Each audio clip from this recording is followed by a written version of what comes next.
সম্মানীয় দর্শক বন্ধুগণ, বাড়ি তৈরির টাকা দেবে রাজ্য সরকার। ডিসেম্বর মাসেই সরাসরি আপনাদের অ্যাকাউন্টে সেই টাকা ক্রেডিট হয়ে যাবে। এর আগে উঠে এলো গুরুত্বপূর্ণ আপডেট। সরকারের তরফ থেকে কঠোর নিয়ম আনা হলো টাকা পাওয়ার ক্ষেত্রে। কি সেই গুরুত্বপূর্ণ আপডেট, সম্পূর্ণ তথ্য আপনারা পাবেন। এর আগে অনুরোধ, চ্যানেলে নতুন হয়ে থাকলে ছোট্ট চ্যানেলটি সাবস্ক্রাইব করে নোটিফিকেশন অল করে রাখতে ভুলবেন না। দেখুন প্রতিবেদনে কি বলা হয়েছে। পুজোর পরে চলতি মাসের 21 তারিখ থেকেই রাজ্য জুড়ে শুরু হয়ে যাবে আবাস যোজনার জন্য সমীক্ষা। কেন্দ্র সরকার বাংলাকে 11.5 লক্ষ বাড়ি তৈরির বরাত দিলেও গত 2.5 বছর ধরে সেই প্রকল্পের জন্য 1 পয়সাও ছাড়েনি। তাদের একটাই অভিযোগ, প্রধানমন্ত্রী গ্রামীণ আবাস যোজনা প্রকল্পে দুর্নীতি হয়েছে। যদিও সেই সব দুর্নীতির সামান্য কিছু অভিযোগ প্রমাণিত হলেও বাকিগুলির কোনো সন্ধানেই মেলেনি। এমন অবস্থায় মুখ্যমন্ত্রী মমতা বন্দ্যোপাধ্যায় সাফ জানিয়ে দিয়েছেন, রাজ্য সরকারেই ওই 11.5 লক্ষ বাড়ি করে দেবে বাংলার বাড়ি প্রকল্পের মাধ্যমে। সেই বাড়ি নির্মাণের জন্য প্রত্যেক উপভোক্তাকে 1,20,000 টাকা করেও দেওয়া হবে। সেই টাকা দেবে রাজ্য সরকার। সেই টাকা দেওয়ার আগে হবে সমীক্ষা। সেখানে দেখা হবে উপভোক্তা ওই প্রকল্পের সুবিধা পাওয়ার যোগ্য কিনা। মূলত দুর্নীতি ঠেকাতেই এই পদক্ষেপ রাজ্য সরকারের। এবার জানা যাচ্ছে, সেই সমীক্ষার পরে প্রত্যেক উপভোক্তার কাছ থেকে মুচলেখা নেওয়া হবে।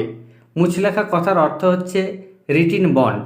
যারা সেই মুচলেখা দেবেন তারা এই প্রকল্পের সুবিধা পাবেন।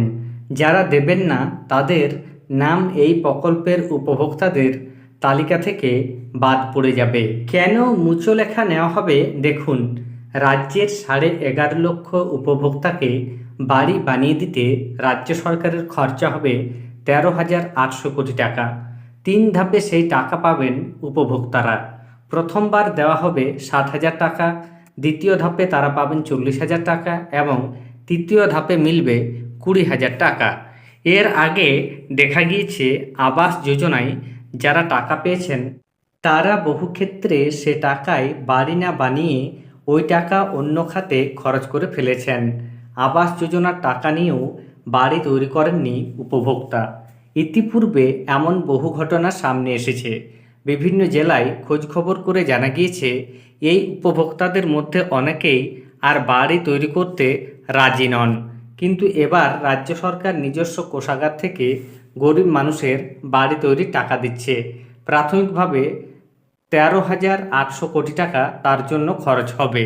যদিও অনুমান করা হচ্ছে উপভোক্তার সংখ্যা বেড়ে 15 লক্ষ হতে পারে। সেক্ষেত্রে আরও টাকার বরাদ্দের প্রয়োজন। আর সেই কারণেই রাজ্য সরকার চাইছে বরাদ্দকৃত টাকা যেন কোনোভাবেই উল্টো পথে খরচ না হয়। উপভোক্তারা যে টাকা পাবেন সেই টাকা যাতে বাড়ি তৈরির জন্যই খরচ হয় তা নিশ্চিত করতেই রাজ্য সরকার এবার উপভোক্তাদের কাছ থেকে মুচলেখা আদায় করছে। উপভোক্তা বাড়ি তৈরির জন্য যে টাকা পাবেন তা সেই কাজের জন্যই তিনি খরচ করবেন, সেটাই নিশ্চিত করতে রাজ্যের পঞ্চায়েত দপ্তর সেই মুচলেখা আদায় করবে।